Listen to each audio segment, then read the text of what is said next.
ልክፈል ምስጋና ላምጣ የነፍሴ መስዋዕት ወደ ላይ ይውጣ መች ቀረኝ እንዳለቀስኩኝ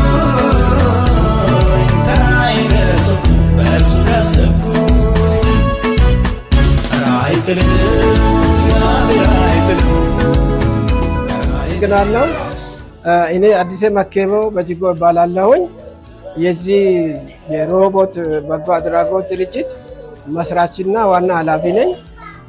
ይሄ ድርጅት የተቋቋመው በ2003 ዓመተ ምህረት ህዳር 30 ነው በኢትዮጵያ አቆጣጠር።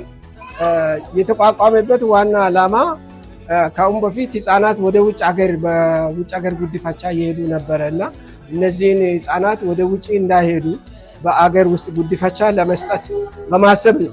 እንግዲህ በዛ ሁኔታ ላለፉት 16 ዓመታት በእንደዚህ ሁኔታ እየሰራን ቆይተናል። በደቡብ ውስጥ የመጀመሪያው ድርጅት ነው ህፃናትን በአገር ውስጥ ጉድፈቻ በመስጠት። ስለዚህ እስከ ዛሬ ድረስ 300 ህፃናትን በጉድፈቻ ሰጥተናል። አንድ ልጅ መስጠት ራሱ በጣም ከባድ ነበረ። ነገር ግን እግዚአብሔር ረድቶን እኛ 300 ህፃናትን ሰጥተናል። እነዚህ 300 ህፃናትን የሰጠናቸው በተለይ ጨቅላ እያሉ ነው፣ ትንንሽ እያሉ ነው የሰጠናቸው። እንደሚታውቁት ከምንም በላይ መነሻችን ደግሞ የእግዚአብሔር ቃል ነው። በያዕቆብ መጽሐፍ ላይ 1:27 ላይ ወላጆች የሌላቸውን ልጆች ባልቴቶችንም በመከራቸው መጠየቅ ንጹሕ የሆነ እና ነውርም የሌለበት አምልኮ ይህ ነው ይላል የእግዚአብሔር ቃል። ስለዚህ የኛ መነሻ ያ ነበረና ስለዚህ ያንን አድርገን እንግዲህ እያመለክን ቆይተናል።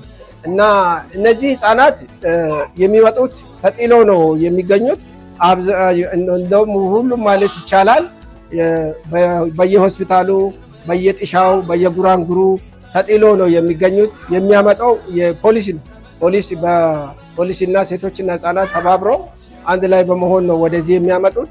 እዚህ የሚመጡት ህፃናት የሚገቡት በጣም ጨቅላ ልጆች ናቸው። የ1 ቀን ልጅ፣ የ2 ቀን ልጅ፣ የ3 ቀን ልጅ እና ምናልባት የሳምንትና ከዛ በላይ መግባት እድል ነው። ብዙዎቹ ግን የጨቅላ የሆኑ ነው የሚገቡት። የትብታቸውንም እዚህ ነው የሚጥሉት። ስለዚህ ይህ ድርጅት ለመጀመሪያዎቹ 9 ዓመታት ዶነር ነበረው። ነገር ግን ከኮቪድ 2012 ላይ በተለይ በየካቲት ወር ጀምሮ ምንም አይነት ዶነር የሚባል አልነበረንም። ከዚህ የተነሳ በጣም ለችግር ተዳርገን ነበረ። እኔ የአባቴና እናቴ አሁን በህይወት የሉም። እነሱ የሰጡኝ መሬት ነበረ ዱራሜ ከተማ ላይ 1000 ካሬ መሬት። በዛን ሰዓት ህፃናቱ በእጄ እንዳይሞቱ በሚል 1000 ካሬ መሬት ሽጫለሁ።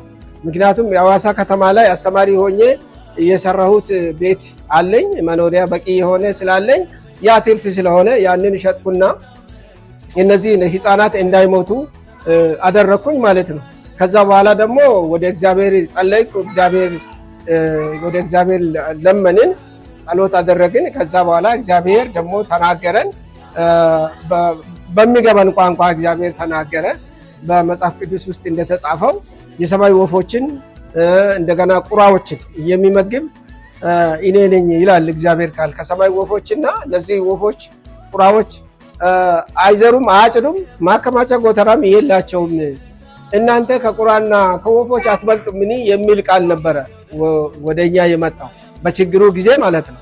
ስለዚህ እውነትም እኛ ከወፎችና ከቁራ እንበልጣለን በሚል ተስፋ ያንን ቃሉን ተስፋ አድርገን ያው ጠበቅን። ከዛ በኋላ እግዚአብሔር ተራ በተራ አሻገረን። የመጀመሪያ ያሻገረው አሁን እዚህ መካከላችን አለች ዶክተር ናርዶስ። አንዱ እሷን ነው የተጠቀመው እግዚአብሔር ላሻግረን። አሁንም አጋጣሚ እዚህ መካከላችን አለች፣ ሪፈራል ነው አለችው እና እንዲሁም ደግሞ ሌሎችም በተለይ በዛም በወቅቱ የነበሩትን ሁሉም ከነገርኩ በጣም አስቸጋሪ ነው የሚሆነው። ቤት በነፃ ይሰጡኛሉ። መሊ ገባ አዳራሽ የሚባለው ሴትዮ ቤት ውስጥ ነበርን። እሷ ወዳውኑ መጣ አቶ አዲስ አንተ እንቅልፍ እየተኛ ነው ወይ ማታ አለችኝ። እነዚህን ህፃናት እያየ ስትል አዎ እየተኛው ነው፣ እንደውም ከድሮ የባሰ እየተኛው ነው ሲለኝ ስላት በል እኔ ነኝ እንቅልፍ ያጣሁት፣ ከዛሬ ጀምሮ ቤቱን በነፃ ተጠቀም፣ ኪራይ አልቀበልም አለች። 17 ወር ሙሉ በነፃ ሰጠችኝ ማለት ነው። ከዛ በኋላ ዶክተር ንዋይ የሚባል መካከለኛ ክሊኒክ ያታውቁታላችሁ። እሱም ብዙ ነገር ነው ያደረገው። የአዋሳ ከተማ አብያተ ክርስቲያናት፣ የተለያዩ ቤተክርስቲያናት፣ ህብረቶች፣ የኮሌጅ ተማሪዎች፣ የዩኒቨርሲቲ ተማሪዎች ብዙ ነገር አድርገውልናል። ከዛ መጨረሻ ደግሞ አንድ ከዛች ከመሊ ገባ አዳራሽ በኋላ ደግሞ ወደዚህ እንድንመጣ ያደረገው ዘላለም መንግስት የሚባለው ልጅ አሜሪካ ያለው አላውቀውም፣ በራሱ መጣና እቺ ሴትዮ ከዛ አንተን እንደውም ደግ ሰው ሆና 17 ወር ከቻለች እኔ የአንድ አመት መቻል አለብኝ ብሎ ከጓደኞቹ ጋር እሱ ይሄን ቤት ተከራይቶ አመጣን ማለት ነው። ከዛ በኋላ እንግዲህ ተራ በተራ እግዚአብሔር እየረዳን ሄድን። በኋላ ላይ እዚህ ከመጣን በኋላ ዘላለም መንግስቴ ወደዚህ ከመጣን በኋላ ዶንኪ ዩቱብ ባለቤት እሸቱ መለሰ የሚባለው ሰው መጣ። እኔ እንደምታውቁት ያው ዩቱብ አላቅ፣ ፌስቡክ አላቅ፣ ምንም አላቅ። ለዚህ እሱ መጣና ቀረጸ። ከዛ አካውንታችንን በታማኝነት ለሰዎች ሰጣና እንግዲህ ብዙ ብር ገብቷል። በዚህ ሁኔታ ከአንድም ሁለቴ ነው እሱ ማስታወቂያ የሰራው። በዚህ አጋጣሚ ማመስገን እፈልጋለሁ። ስለዚህ ያው እንግዲህ ዋናው ነገር ምንድነው ቻሌንጁን እግዚአብሔር በእንደዚህ ሁኔታ አሳልፎናል። አሁንም ቻሌንጁ ቢኖርም አለ፣ እስካሁን ቻሌንጁ አለ። ለምሳሌ ያው ያለንበት ቤት ጠባብ ነው። አሁን 40 በላይ ልጆች አሉ፣ ግን ለነሱ መጫወቻ ያለበት አይደለም። የራሳችን ቤት እንዲኖር እንፈልጋለን። የራሳችን ደግሞ ኬጂ መስራት እንፈልጋለን። ያን ሁሉ ሰርተን ህፃናቱን በጥሩ ሁኔታ ለመያዝ ነው የምንፈልገው። በዚህ ሰዓት ከ40 በላይ ህፃናት አሉ። 6 ልጆች የሚማሩ አሉ፣ ኬጂ እና አንደኛ ደረጃ የሚማሩ አሉና ስለዚህ በዚሁ አጋጣሚ እናንተን ደግሞ ማመስገን ፈልጋለሁ። የሐዋሳ ሪፈራል አካባቢ ቃለ ሕይወት ቤተክርስቲያን አገልጋዮች እና ወጣቶች ከዚህ በፊትም ባለፈው ዓመትም መጣችሁ በጎናችን ሆናችኋል። አቅማችሁ የቻለውን ያህል ድጋፍ ይዛችሁ መጣችሁ ብዙ ነገር አድርጋችኋልና በዚሁ በጣም በድርጅቱ በቦርድ አባላትና በራሴም በህፃናቱም ስም መናገር በማይችሉ ህፃናት ስም ማመስገን ፈልጋለሁ። እግዚአብሔር ይባርካችሁ እላለሁ። በዚሁ እንግዲህ መልእክት ማስተላለፍ የሚፈልገው ይህንን ህፃናት አሁን ጨቅላ ህፃናት አሉ፣ ምናልባት በቪዲዮ ላይ ታያላችሁና እነዚህ ህፃናት ወስዳችሁ አሳድጉ። በአገር ውስጥ መታችሁ አሳድጉ። ለዛ የራሱ የሆነ መስፈርት አለው። መስፈርቱን እኛ ለሚፈልገው ሰው እነግራለን እና ያንን ነው የምንለው። አቅማችሁ በሚችለው ደግሞ በሚችሉት ሁሉ ደግፉ። በማቴሪያልም ሆነ አሁን ሐዋሳ ከተማ እግዚአብሔር ይባርካቸው ብዙ ሰዎች ምግብ ይዘው እንደገና ለህፃናቱ የሚያስፈልገውን ነገር ልብስ፣ ዳይፐር፣ ወተት እነዚህ የመሳሰሉ ነገሮችን ይዘው ይመጣሉ በየጊዜ ከሐዋሳ ከተማ ማለት ነው። ስለዚህ ልክ እንደዛው በዚሁ አጋጣሚ ይህንን የምትመለከቱ ሰዎች ህፃናቱን ወስዳችሁ አሳድጉ። ወንዶችና ሴቶች ልጆች አሉ። እንዲሁም ደግሞ እኛን መደገፍ ማለት እኛን አይደለም የምትደግፉት። ህፃናቱን ስትደግፉ ለእግዚአብሔር ነው ብድር የሚሰጡት። ምክንያቱም ለድሃ የሚሰጥ ለእግዚአብሔር ያበድራል ይላልና መጽሐፍ ቅዱስ ውስጥ ማለት ነው። ስለዚህ ይህንን ነው የሚላችሁ። እግዚአብሔር ይባርካችሁ። አመሰግናለሁ። ተባረኩ። ናርዶስ ካሳሁን እባላለሁ። ያው በጎ ፈቃደኛ ሆኜ ነው እዚህ ድርጅት ውስጥ የምሰራው። እዚህ ድርጅት ከ5 ዓመት በላይ ቆይቻለሁ።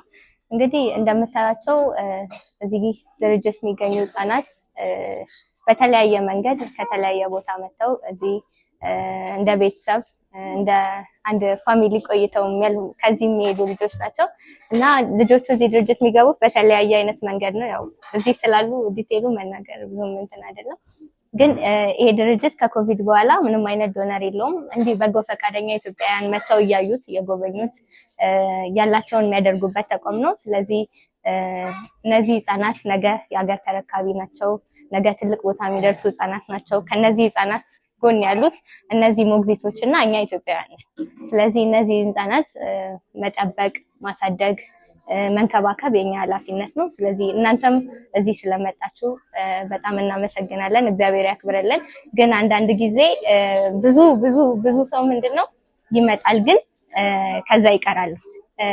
በጣም ብዙ ሰው ይመጣል፣ ግን እንዴት ነው ቀጣይነት የለውም እና እኔ እንዳደራ ማስተላለፍ የምፈልገው ነገር ዛሬ መታችሁ ከዚህ በፊትም መታችሁ ሊሆን ይችላል፣ ይቅርታ እሱን አላውቅም፣ ግን ሁሌ ማንም የላቸውም። ከቤተሰብ አንለይም አይደለ? አንረሳቸውም አይደለ? ቤተሰቦቻችን እንደዛ ነው ማሰብ ያለብን እነዚህንም ህፃናትና እነዚህን ህፃናት ማሳደግ፣ መንከባከብ፣ ለትልቅ ነገር ማብቃት የኛ ኃላፊነት ነው እላለሁ። ስለመጣችሁ ስላያችሁን በጣም እናመሰግናለን። እግዚአብሔር ያክብርልን። እሺ ስሜ ኢሳያስ አምቦላ ይባላል። የሐዋሳ ሪፈራል አካባቢ ቃለ ሕይወት ቤተክርስቲያን መጋቢ ነኝ። ዛሬ ከቤተክርስቲያናችን ወጣቶችና አገልጋዮች ጋር እዚህ ያለውን የሮቦት የልጆች ማሳደጊያ ለመጎብኘት መተናል።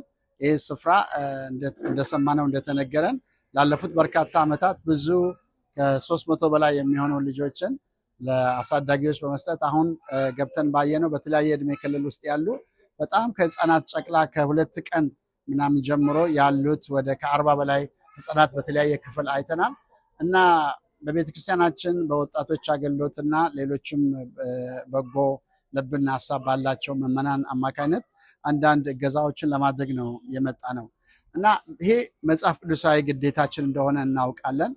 መጽሐፍ ቅዱስ ከሚያስተምረን ከሚያሳስበን አንዱና ዋነኛው ነገር ወላጆች የሌላቸውን ልጆች ባልቴቶችንም በመከራቸው መጠየቅ እንደሆነ መጽሐፍ ቅዱስ ይናገራል። ከራሳችንም ህይወት ጋር ስናያይዘው ጌታችን ኢየሱስ ክርስቶስ የእግዚአብሔር የባህሪው ልጅ ነው። እኛ ደግሞ እርሱ ተቀብሎ ያሳደገን ልጆቹ ያደረገንን እርሱ ልክ ይሄኛው ድርጅት እነዚህን ልጆች ተቀብሎ እንደሚያሳድግ እግዚአብሔር እኛን ተቀብሎ ነው ያሳደገን። እንደ ልጆቹ አድርጎ ነው የቆጠረን። ጌታችን ኢየሱስ ክርስቶስ የእግዚአብሔር የባህሪው ልጅ ነው። እኛ ደግሞ እሱ ያሳደገን የራሱ ያደረገን የልጅነት ስልጣን የሰጠን ልጆች ነን። ስለዚህ እኛም ደግሞ በተመሳሳይ ለዚህ አይነት ድርጅት በጣም አስፈላጊ የሆነውን ነገር ማድረግ ይጠበቅብናል። አቅማችን የፈቀደውን ማድረግ ነው። ሌላው ደግሞ ግን ወላጆች እነዚህ ልጆች ተቀብለው ቢያሳድጉ በእግዚአብሔር ዘንድ ትልቅ በረከት እንደሆነ እናምናለን። ስለዚህ የቤተክርስቲያናችን ምዕመናን ሌሎችንም ሰዎች በዚህ አይነት እገዛ እንዲሳተፉ ልጆችንም ተቀብለው እንዲያሳድጉ የእግዚአብሔርን ቃል ተግባራዊ በማድረግ በረከቱንም ደግሞ እንዲያገኙ ለማሳሰብ ፈልጋለሁ። እዚህ የመጣችሁ ሁላችሁም እግዚአብሔር ይባርካችሁ። በዚህም ድርጅት ደግሞ የሚሰሩትን ሁሉ ከልብ ልናመሰግናቸው ይገባናል። የእግዚአብሔርንም አደራ እየተወጡ ለሀገርም ደግሞ አስፈላጊውን እያደረጉ ናቸው። ነገ እነዚህ ልጆች ወደ ትልቅ ደረጃ ሊደርሱ ይችላሉ። የፈጠራቸው እግዚአብሔር በእነሱ ህይወት ዓላማ ስላለው እሱ ወዳቀደው ስፍራ ያደርሳቸዋል። በዚህ ውስጥ የኛም አሻራ ሊኖር ይገባል። ስለዚህ ይህን ለማድረግ ስለተነሳሳችሁ ሁላችሁንም አመሰግናለሁ። ሌሎችንም ደግሞ በዚህ አይነት አገልግሎት እንዲሳተፉ ለመጋበዝ ፈልጋለሁ። ሁላችሁንም እግዚአብሔር ይባርካችሁ። ዛሬ እንግዲህ የሮቦት ህጻናት ማሳደጊያን ጎብኝተናል። በቤተክርስቲያናችን የወጣቶች ዘርፍ ባዘጋጁት የጉብኝት ወይም የበጎ አድራጎት ፕሮግራም ላይ ተሳታፊ ስንሆን እዚህ መተን ደግሞ እኔ ለመጀመሪያ ጊዜ ነው የመጣሁት። በጣም ነው ልባችን የተነካው። ልጆች ሰው እንደሚፈልጉ አሳዳጊ እንደሚፈልጉ ቁጥራቸውም በዛ ያሉ ህፃናትን ስናይ አልቻልንም።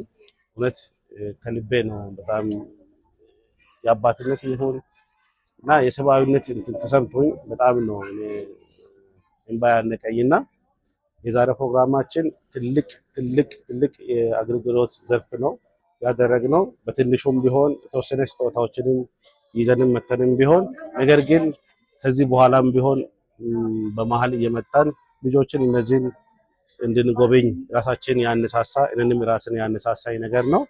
በዛም በተጨማሪም እኔና ቤተሰብም አንድ ልጅ ወስደን ለማሳደግም ቃል ገብተናል። በሚቀጥለው ሳምንት ከሚመለከታቸው ሰዎች ጋር ማድረግ ያለብን ነገሮችን አሟልተን አንድ ልጅ ወስደን የማሳደግ ሂደት እኔና ባለቤቴ ተነጋግረናል። ይሄን የማድረግ ስራ ይቀጥላል። ቤተክርስቲያናችን ደግሞ በእንደዚህ አይነት ነገሮች ላይ ትሳተፋለች። ወደፊትም ወጣቶችም ይሄን አስጀምረዋል። ከዚህ በፊትም እንደዚህ አይነት ነገር ለመጀመሪያ ጊዜ ይሁን እንጂ ከዚህ በፊትም እንደዚህ አይነት ነገር በየዓመቱ ተደርጓል። በየዘርፉ የተለያዩ ማረሚያ ያሉትን የተለያዩ እንደዚህ አይነት ነገር ያሉትን ሄደን የመጠየቅ የመጎበኘት ልማድ አድርገን አንድ አምልኮም እንደሆነ አድርገን እንወስዳለን። ይቀጥላል። ይሄን ዘርፍ ማለት ይሄን ፕሮግራም ያዘጋጁ ያስተባበሩትን እጅግ አድርጌ አመሰግናለሁ። ተባረኩ። በመጀመሪያ ልትጎበኙን ስለመጣችሁ በጣም እናመሰግናለን። እኔ ሲስተር መሳፍንት ማርቆስ እባላለሁ። በሮቦት በጎ አድራጎት ድርጅት ምክትል ስራ አስኪያጅ ነኝ። ያው በድርጅት ውስጥ ያሉትን የተወሰኑትን ነገር መጥቀስ ፈልጋለሁ። አሁን በእጃችን ወደ 38 ህጻናት አሉ። ከሚባሉት 12ቱ ጨቅላ ናቸው። 8ቱ ደግሞ ከ7 እስከ 1 ዓመት ያሉ ናቸው። ወደ 12 ደግሞ ከ2 ዓመት እስከ 4 ዓመት ያሉ ልጆች አሉን። በተጨማሪ ደግሞ ከ4 ዓመት እስከ 6 ዓመት ያሉ ደግሞ የሚማሩ ወደ 6 ህጻናት አሉን። 6ቱ በግል ትምህርት ቤት ውስጥ እያስተማርናቸው ነው ያሉት። እግዚአብሔር ይመስገን 4ቱ ወደ 1ኛ ክፍል አልፈዋል። 2ቱ ደግሞ ወደ ዩኬጂ አልፈውልናል። እንደዚህ ናቸው ያሉን ልጆች። በድርጅት ውስጥ ያሉን ሰራተኞች ቁጥር ወደ 28 ሰራተኛ አለ። በድርጅት ውስጥ የምንከባከቡ በቀንና በማታ የምትሰሩልን ሞግዚቶች አሉን። አልፎ ደግሞ ጤናቸውን ሙሉ የጤና ክትትል የሚደረግላቸው ጤናቸውን የሚከታተሉልን 2 ቢኤስሲ ነርሶች አሉ። በፓርታይም ጠዋትና ቀንና ማታ ገብተው የሚሰሩት። ሌላው ያው እንዳያችሁ እነዚህ ልጆች ከምንም ነገር በላይ ፍቅር ይፈልጋሉ። ምክንያቱም የተጣሉ ናቸው፣ ያውቃሉ። ገና ጨቅላዎች ራሱ ያውቃሉ የተጣሉ እንደሆነ እና ያላቸው አማራጭ አንዷ ነገር ብትሆን እሷ ያለችባቸው አልጋቸው ናት። ስለዚህ ፍቅር ብንሰጥ ባለን ሰዓት መተን ብንጎበኛቸው እንክብካቤ ብናደርግላቸው ምለውን ነገር አስቀምጣለሁ።